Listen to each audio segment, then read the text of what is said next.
नमस्कार। अभी आप देख रहे हैं जोश भारत और अभी हमारे बीच राजू रंगमंच जी है।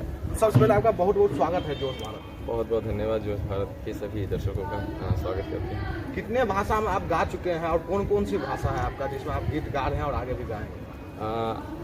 8-9 लैंग्वेज है जो प्रॉपरली बोल भी लेते हैं और गा भी लेते हैं और भाषा सीखने की इच्छा है। और चूँकि म्यूज़िक ऐसी चीज़ है ना, भारत में सिर्फ ऐसा नहीं है कि हिंदी या फिर ऐसी, मतलब वहाँ पे विभिन्न प्रजाति के लोग रहते हैं, बहुत विभिन्न भाषी के लोग रहते हैं। तो अब लोगों का प्यार पाने के लिए क्या है कि अगर लोगों के दिलों में घुसना है तो उनकी जो अपनी भाषा है उसमें गाना है। तो मतलब मुझे अच्छा लगता है लोगों के दिलों में राज करना, तो इसलिए भोजपुरी भाषा में इनका गीत इससे पहले भी आ चुका है, अभी और भी गीत आने वाले हैं। इससे सबसे पहले भोजपुरी में गीत सुनेंगे, फिर अलग भाषा में भी कोशिश करेंगे इनसे कोई गीत सुना जाए। तो आप भोजपुरी में जो अपना गीत हो आपका वो सुनाए। अभी हाल ही फिलहाल रिलीज़ हुआ एक बड़ा खूबसूरत सा रोमांटिक गाना है, 4 लाइनें सुना देता हूँ। और क्योंकि अभी मेरे 7 गाने की शूटिंग है, कल भी शूटिंग था, आज भी शूटिंग है और परसों डबिंग किए लगातार 7 गाने, तो वॉइस थोड़ा सा बैठा हुआ है, तो कोशिश करते 2 लाइन सुनाने की। बड़ा खूबसूरत सा गीत है। जो लड़का है अपनी जो गर्लफ्रेंड है जिनको प्यार करते हैं उनकी खूबसूरती के बारे में वर्णन करते हैं।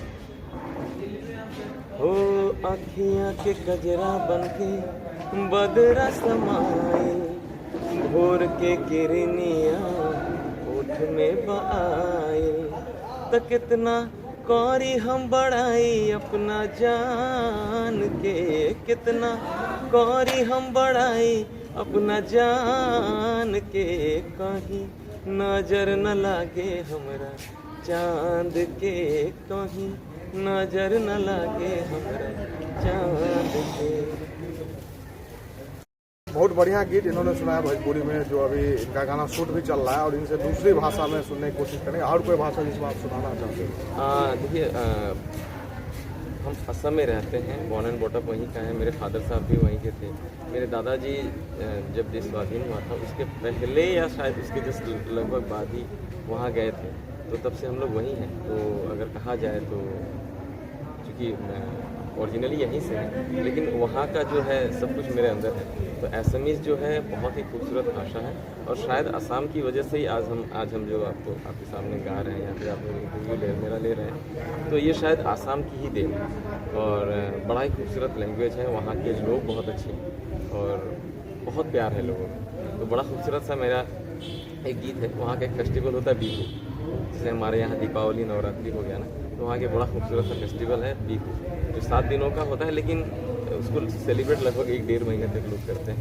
तो उस फेस्टिवल के लिए मैंने बड़ा खूबसूरत सा गीत गाया था और मेरे चैनल में ही मिलेगा, जो मेरा आसामीज़ चैनल है राजू रंगमंच नाम से।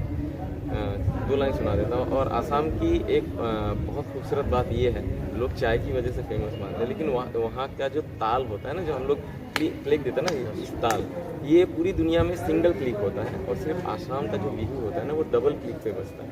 तो ये एक अलग बात है, अनोखी बात है। मेरा खुद का गाया हुआ गीत है, मैं 2 लाइन सुना देता हूँ।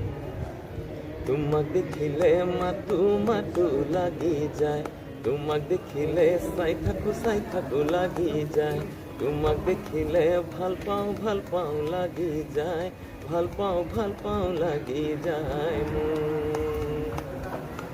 एक से निमाई শুনানা, মোলৈ যদি আছে মৰম অকমান এবাৰ ঘূৰি চোৱানা। এক চেনিমাই শুনানা, সঁচাকে যদি ভাল পোৱা চুমা এটা দিয়া না, মৰম অকণমান দিয়া না মোক। चलिए, असम में अभी आप भोजपुरी शूट करें तो हम जानना चाहेंगे, क्योंकि भोजपुरी इंडस्ट्री से आप जुड़ चुके हैं, लगातार अलग अलग गीत ला भी रहे हैं, तो भोजपुरी में आपको सबसे अच्छा गायक कौन लगते हैं और किनसे आपका प्रेरणा मिलती है?